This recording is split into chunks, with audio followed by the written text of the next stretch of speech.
Welcome to the deep dive. Today, we're doing something a bit different, really zooming in on the words. That's right. We're looking at the transcript from Isak Danielson's song, Broken. Exactly. Not the music, not the video, just the raw lyrics. We're treating it almost like a case study. Yeah, our mission here is to see what the language itself tells us about denial, about pain, and about the cycle of a really destructive relationship. And the thing that just grabs you immediately, right from the start, is this huge contradiction. The words say, you are broken on the floor, complete devastation. Yeah. But then still asking him for more. Yeah, it's immediate. That clash between knowing you're destroyed and actively kind of leaning back into the source of that destruction. It sets the whole thing up. Okay, so let's unpack that initial scene of pain. It's brutal. You get broken on the floor, like you said, and that repetition, crying, crying. It's not just sad, it's a collapse. A total collapse. And the lyrics don't let you think this is like a one-off event. No, straight away it gives context. He has done this all before. That line is chilling. It really is. Because it establishes this isn't a surprise, it's a known pattern. Exactly. It shifts it from, a sudden tragedy to something predictable, something that's part of the relationship's fabric. She knows this playbook. Which has to fuel that fear about the future, right? Yeah. The lyrics voice this anxiety about what happens if she does leave. Yeah, the questions are telling. If you leave, then who will the next one be? There's this fear of being replaced, obviously. But it goes deeper, doesn't it? It does, because the next part is, will he do the same or will he let you see? That's fascinating. What do you think that let you see means there?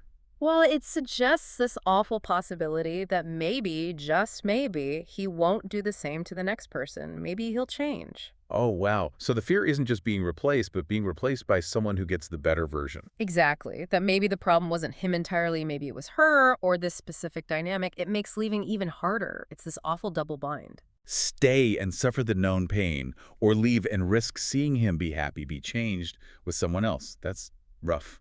It is, but then right in the middle of this despair, there's this little flicker of external hope offered in the words. Yeah, the line, you don't have to hurt anymore. It's so clear. So clear. It's like the voice of reason cutting through.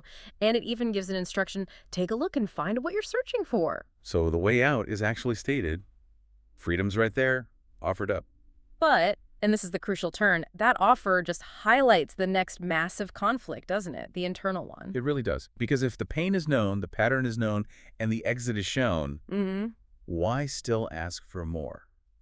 And that brings us right to denial. The core of it, that disconnect, yeah. The gap between what you absolutely know is happening and what you force yourself to believe. And the lyrics nail it with. You're lying to yourself that you'll find out that he won't change to someone else. That repetition. Lying, it underscores how active this process is. It's not just hoping, it's constructing a false reality. Yeah, it takes energy, right? Constant effort to maintain that belief against all the evidence. He has done this all before, but you're lying to yourself that this time or for the next person, it'll be different. It makes you wonder, is it pure denial or is it some kind of really warped self-preservation? How do you mean? Well, maybe the thought of being completely alone, of losing that entire history, feels even more terrifying than the current pain, so the lie becomes necessary. The lie is the price of avoiding.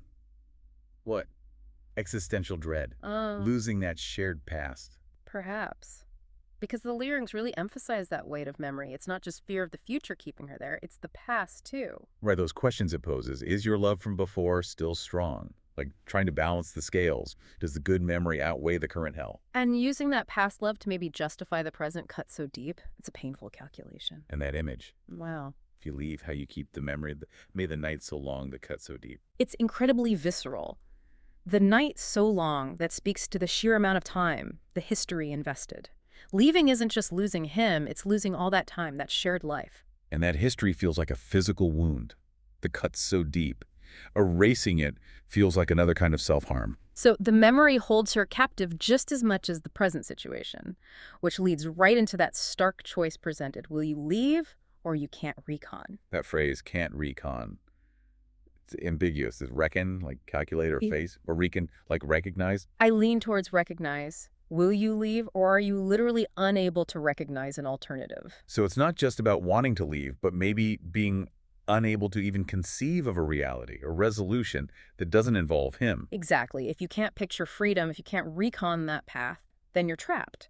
The known pain becomes the only navigable route. Even when that external voice clearly said, you don't have to hurt anymore. Right. The internal inability to recon overrides the external offer of relief. It keeps the cycle going. Which brings us full circle, really, to the relentless nature of this whole thing. The pattern repeats. The lyrics hammer this home. Constantly oscillating, back and forth between broken on the floor, that state of utter collapse. And then immediately still asking him for more. The action that perpetuates the state. It highlights the terrible futility of it all. Because who is she asking for more? The source of the pain. Precisely. The request for relief, for change, for whatever she's searching for, is directed back at the person causing the hurt. It's a closed loop. A devastatingly closed loop. So tying it together, the awareness is there. He has done this all before. She knows. But it exists right alongside the act of denial. You're lying to yourself that he won't change. The knowledge doesn't translate into action. It doesn't break the cycle. That gap, Yeah. the space between knowing and doing, that's the emotional core the lyrics capture. There's no easy out presented within that internal struggle. Yeah.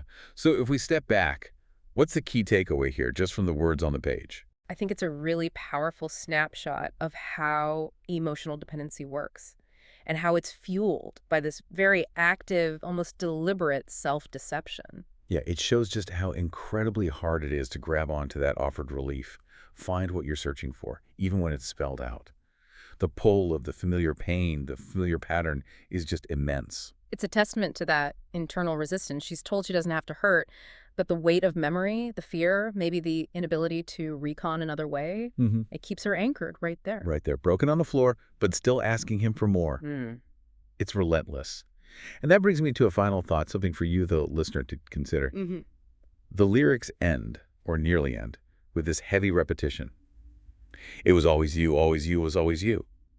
Given everything we've seen the cycle, the asking for more from the source of pain, Yeah. does that repeated act of asking him for more, does that become the core identity? Does the dependency itself become the only way to fulfill that prophecy of always you, making the continuation of the cycle, however painful, the only familiar way to be? That's a heavy thought. Does the pattern become the person? Wow.